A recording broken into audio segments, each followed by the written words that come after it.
बिस्मिल्लाहिर्रहमानिर्रहीम। अस्सलाम वालेकुम नाज़रीन, मैं हूँ आमशारी आरिफ हमीद भट्टी। आज 14 अगस्त यौम आज़ादी।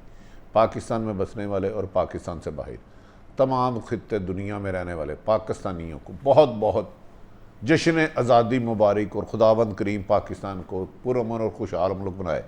नाज़रीन, आप जानते हैं 20 साल अमेरिका की सुपर पावर शिकस्त खोर्दा होकर अफगानिस्तान से छुप छुपा कर भागे। अब उनका रिमोट कंट्रोल से चलने वाला अशरफ गनी भी किसी भी वक्त अफगानिस्तान से फरार होने की आप खबर सुन सकते हैं।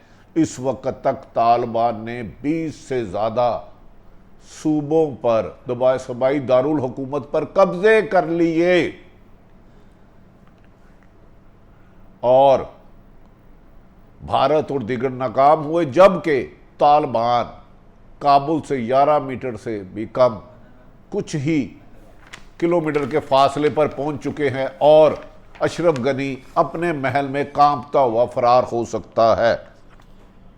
नाज़रीन, अफगानिस्तान की दास्तान एक तारीख बहुत लंबी है। इस पर बहुत दुनिया ने कब्जा करने की कोशिश की। इससे पहले रूस ने कब्जा करने की कोशिश की, लेकिन तालिबान की ज़मीन को जंगजुओं की ज़मीन कहते हैं। ये अनथक मेहनती लोग हैं और दिन रात दुनिया के जदीद तरीन हथियारों से बमबारी की, डेज़ी कटर बमबारी कहते हैं, जो गारों में छुपे हुए लोगों को भी मार देता है। इसके अलावा दुनिया की जदीद मिसाइल सिस्टम, जासूसी सिस्टम, इंटेलिजेंस शेयरिंग के निज़ाम और खरबों डॉलर अफगानिस्तान में अमेरिका ने आज से 20-21 साल पहले लगाने शुरू किए।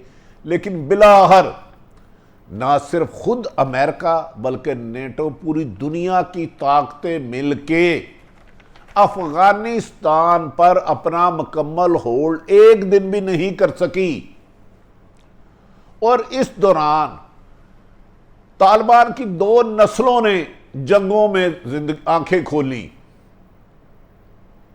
लेकिन बिला आखिर 20 साल खरबों डॉलर करके इस्तेमाल, भारत की साजिशें इस्तेमाल करके, ट्रेनिंग सेंटर खोल के अशरफ गनी जैसे कठपुतली पाले, उनको अमेरिकन ने ट्रेनिंग दी, जासूसी की ट्रेनिंग दी, फिजाइया की ट्रेनिंग दी, जंगजू की ट्रेनिंग दी, लेकिन सब वक्त के साथ साथ नाकाम होते रहे। यहां तक कि अमेरिका के किसी भी फौज के अफसर को अफगानिस्तान की पोस्टिंग आती तो कई अमेरिका में नौकरी छोड़कर चले गए कि हम अफगानिस्तान में जाके नहीं लड़ सकते। तालिबान कर ख़त्म करना तो दूर की बात, खुद अमेरिकन मीडिया लिखता रहा कि अमेरिकन फौजी कहते हैं तालिबान से लड़ना भी मुमकिन नहीं। हमने दुनिया के जदीद फ़िज़ाई हमले किए, जदीद त्यारे इस्तेमाल किए, लेकिन बिलाहर तालिबान किसी न किसी जगह से निकल कर, जब अमेरिका और यूएनओ की फ़ौजें वहाँ अरूज पर थी, ऐसा हमला करते थे कि ये जदीद असले समेत वहाँ नाकाम होते थे। इस मौके पर नाजरीन, अमेरिका ने बिला आखिर यही सोचा कि जो बाइडन ने कौम से खिताब किया और कहा कि मेरी 2 नस्लें अमेरिका में जंग लड़ते लड़ते नाकाम हो गई हैं और फौजियों वापस बुलाने का ऐलान किया। दोहा में पाकिस्तान की मुशावरत से, पाकिस्तान की मदद से मुज़ाकरात हुए, जिसमें पाकिस्तान, अमेरिका, तुर्की, जापान और मुस्लिम ममालिक ने हिस्सा लिया। और इस वक्त अमेरिका की जान बचाने के लिए पाकिस्तान ने ब्रिज का रोल अदा किया और तालिबान को टेबल पर लाए। और तालिबान ने अमेरिका ने फौजी इनखला का फैसला किया कि 11 सितंबर से पहले यूएनओ की और अमेरिका की फ़ौजें वापस चले जाएंगी। नाज़रीन, जैसे ही फ़ौजों का इनखला शुरू हो गया और अमेरिका की फ़ौजों ने अशरफ गनी को बताए बगैर रातों रात जदीद त्यारों में निकल कर भागे, तो तालिबान ने हमले और तेज़ कर दिए। लेकिन तालिबान ने अपने मुआहदे के मुताबिक कि अमेरिका की फ़ौज जब इनखला कर रही थी, अफगानिस्तान से जा रही थी, उन पर हमला नहीं किया। तालिबान ने ये स्टेज आ गई अब कि तालिबान ने मोदी के यार अशरफ गनी को दिन में तारे दिखा दिए। वो जो अमेरिका समझता रहा था कि उसके छोड़ने के बाद ये कई साल कर सकता है, अब वो कहते हैं ये चंद हफ्ते भी नहीं लड़ सकता, और इस पर बरतानिया और दीगर मुल्क के आर्मी और दफाई तजनिगार कहते हैं चंद दिनों की मार है। नादरीन, इंटरनेशनल रिपोर्ट्स के मुताबिक तालिबान काबुल से इस वक्त सिर्फ 11 किलोमीटर करीब पहुंच चुके हैं और किसी भी वक्त अशरफ गनी को उसके ही महल में मार सकते हैं। या अशरफ गनी, ये इतलाएं आ रही हैं ज़राए इबलाग से कि अशरफ गनी अमेरिका भाग सकता है, क्योंकि अमेरिका की जानिब से दोबारा आज 3000 फौजी काबुल भिजवाए गए हैं और बरतानिया में 600 से ज़ायद फौजी एहलकार काबुल पहुंच चुके हैं। इसी तरह अमेरिकन ज़राए इबलाग का कहना है कि ये फ़ौज 3000 अब जंग लड़ने नहीं गई, वहाँ जो अमेरिकन शहरी थे या अमेरिका के लिए अफ़गानिस्तान में रहते हुए अमेरिका के लिए जासूसी करते रहे थे अमेरिका के रहने वाले, इनमें आला फौजी अफसर भी हैं, ब्यूरोक्रेट भी हैं, मुख्तलिफ पॉलिटिशियन भी हैं, उनको महफूज पनाहगाह के लिए निकाल रहे हैं। और उन्होंने कहा पहले ये लोग तुर्की रखेंगे, जबकि तुर्की ने इनकार कर दिया है कि इन्हें अगर ले जाना है तो आप अपनी सरजमीन अमेरिका पर लेके आए। नादरीन, ये भी कहा जा रहा है, अमेरिका ने यह भी क्लियर कर दिया है कि इन अफवाज को दोबारा भिजवाने का मकसद तालिबान से हरगिज जंग लड़ना नहीं, क्योंकि ऐसा ना हो कि ये 3000 फौजियों पर तालिबान हमला कर दें और अमेरिका को एक भारी नुकसान दोबारा उठाना पड़े। बल्कि अमेरिका ने खुद कह दिया है कि हमारा फौजियों को भिजवाने का असल मकसद है अपने शहरियों को बाहिफाजत निकालना और तालिबान से बचाना है। हम मज़ीद जंग का हिस्सा नहीं बनेंगे, क्योंकि ये शिकस्त भारत और अशरफ गनी अमलन हार चुके हैं। और ये भी कहा जा रहा है कि तालिबान काबुल एयरपोर्ट पर इसलिए नहीं जा रही, ये एक मुआहदा था कि जैसे जैसे उनकी पेशकदमी होगी, और उन्होंने मुतालबा किया, जब अमेरिका ने कहा कि मुज़ाकरत किए गए तो उन्होंने कहा अशरफ गनी के होते हुए मुज़ाकरत नहीं करने। उस मुआहदे के तहत अमेरिका और पाकिस्तान की तरफ से तालिबान को कहा गया कि जब तक अमेरिका फ़ौज और यूएन फौज मुकम्मल इनखला नहीं हो सकता तो वो काबुल से दूर है। कहा जा रहा है वो इसलिए काबुल से दूर है, वरना 11 किलोमीटर का रास्ता उनके लिए 1 घंटे से भी ज़्यादा है। अमेरिका जो जदीद असले, टैंक, त्यारे, जदीद बारूद अमेरिका अफगान अशरफ गनी की फ़ौज को ट्रेनिंग दे के छोड़ के गया था, अब उन पर तालिबान के नहीते लोग खड़े होकर तस्वीरें उतरवा रहे हैं और सोशल मीडिया पर वायरल कर रहे हैं कि ये वो असला था जिससे अफ़गानिस्तान को ज़मीन बोझ करने के लिए भेजा गया था, अफ़गान के शहरियों को ख़त्म करने किया गया था। अब ना सिर्फ अमेरिका और यूएनओ की फ़ौजें भागी, बल्कि अपना असला भी दुम दबा के छोड़ गए और फ़ौजें भागी, जिस पर वो असले चढ़कर अपनी तस्वीरें खिंचवा रहे हैं और सोशल मीडिया पर वायरल कर रही हैं। और ये तस्वीरें बाद भारतीय असले पर भी हैं, जिससे भारत के दिलों पे सांप डस रहा है कि 20 साल उसने अरबों रुपए इन्वेस्टमेंट करके ट्रेनिंग सेंटर कायम किए, तालिबान के खिलाफ जहर के बीज बोए, लेकिन वो तनावर दरख्त होने की बजाय तालिबान ने उनकी जड़ें ही उखाड़ दी। नाज़रीन, ये भी कहा जा रहा है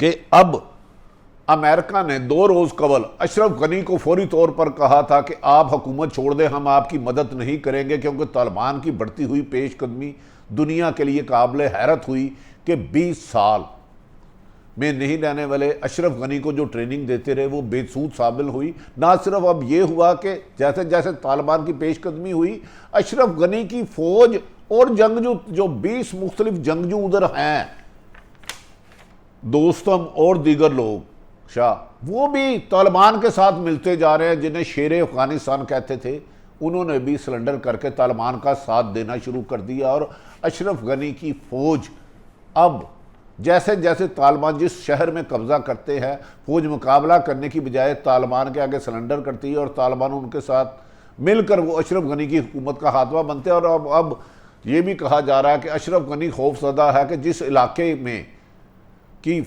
लोग उसके मुहाफ़िज़ हैं, फ़ौज हैं, जिसको महल में वो रहता है, वहाँ के उस लोगों रशी हैं, कहीं उसका अपना ही गनमैन उसको कोई ना मार दे, इसलिए वो जल्द अफगानिस्तान से राह फरार अख्तियार कर सकता है। और इसीलिए अशरफ गनी अब महफूज रास्ते की तलाश में है। एक वीडियो बयान में तो कहा मैं अफगानिस्तान नहीं छोड़ूंगा, लेकिन दूसरी तरफ तालिबान तर्जमान और अफगानिस्तान का मीडिया कह रहा है कि अशरफ गनी हिम्मत हार चुका है और अमेरिका के साथ राब्ते में है कि अब अफगानिस्तान में रहना उसकी मौत का बायस बन सकता है। जैसे जैसे अफगानिस्तान अमेरिका अपने इन्फॉर्मर और अपने शहरियों को निकाल रही है, अशरफ गनी और उसके ग्रुप को भी निकाल के ले जाए, वरना अफगानिस्तान में किसी भी वक्त यहाँ अशरफ गनी की हलाकत की खबर आ जाएगी, उसी के गनमैन ने मार दिया या तालिबान के हाथों मारा गया। इसलिए अब तालिबान की फतह यकीनी हो चुकी है। नाज़रीन, अब से कुछ देर पहले सदारती महल में अशरफ गनी ने एक झूठी प्रेस कॉन्फ्रेंस की और तालिबान को चीट करने की कोशिश की कि वो अपने लिए कोई बाइज़्ज़त रास्ता अपना रहे हैं। बाइज़्ज़त रास्ता कोई नहीं अपना रहे, फरार का रास्ता अपना रहे हैं, क्योंकि वो जानते हैं कि 11 किलोमीटर चंद सेकंडों में आकर तालिबान उसे मार देंगे या उसी का कोई मुहाफ़िज़ मार देगा।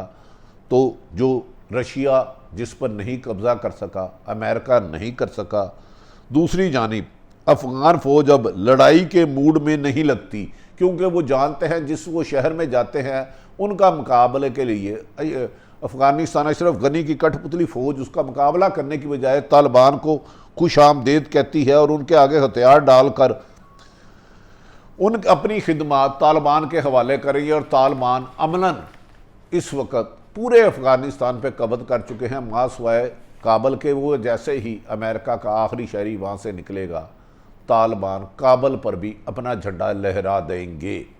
नाज़रीन, इन हालात में वज़ीर आज़म पाकिस्तान इमरान खान और आर्मी चीफ कमर जवेद बाजवा की इस मौक़िफ़ को दुनिया पजीराई मिल रही है कि जो पाकिस्तान ने अमेरिका के दबाव के बावजूद भी उन्हें एयरबेस नहीं दी, क्योंकि जिस अफ़गानिस्तान को 20 साल खुद अमेरिका और यूएनओ की फ़ौजें जदीद तरीन असले के बाद कामयाब नहीं कर सकी, अगर पाकिस्तान उन्हें एयरबेस देता तो पाकिस्तान भी इस वक्त खाना जंगी में पड़ चुका होता। इसलिए आज 2 रोज़ कबल अमेरिका के वज़ीर ख़ारजा और वज़ीर दफ़ा ने इमरान खान साहब के मौक़िफ़ की तायद की कि अफ़गानिस्तान में अब जंग हल नहीं है, इसका हल सिर्फ़ और सिर्फ लोगों की मर्ज़ी से बनने वाली हुकूमत है।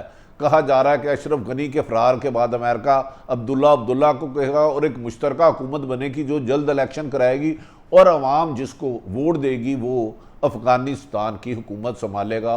इसको चीन और रूस फौरी तौर पर कबूल कर लेंगे, जबकि अमेरिका और दीगर ममालिक अपने खदशात का इजहार कर रहे हैं कि तालिबान पहले ये गारंटी दे, औरतों और बच्चों को कुछ नहीं कहेंगे, जबकि तालिबान जहाँ जहाँ कब्ज़ा कर रहे हैं वहाँ औरतों और बच्चों को महफूज पनाह दी जा रही है और उनका माल भी नहीं लूटा जा रहा। नाज़रीन, ये सूरत हाल है कि आने वाले किसी भी वक्त आप अशरफ गनी के फरारियाँ मारे जाने की खबर सुन सकते हैं।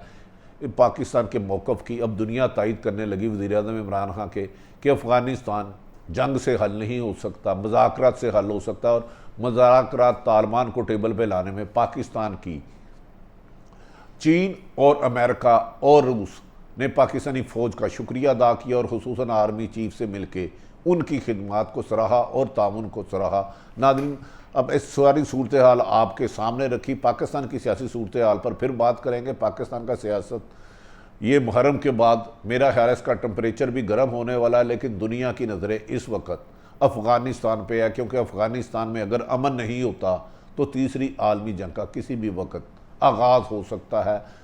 तालिबान फतह के करीब नहीं बल्कि अफ़गानिस्तान को फतह कर चुके हैं। चंद ही लम्हे में इसका या चंद ही घंटों में, चंद ही दिनों में इसका ऐलान बाकी है। अपने इर्द गिर्द रहने वालों की खुशियों का ख्याल रखें। पाकिस्तान जिंदाबाद।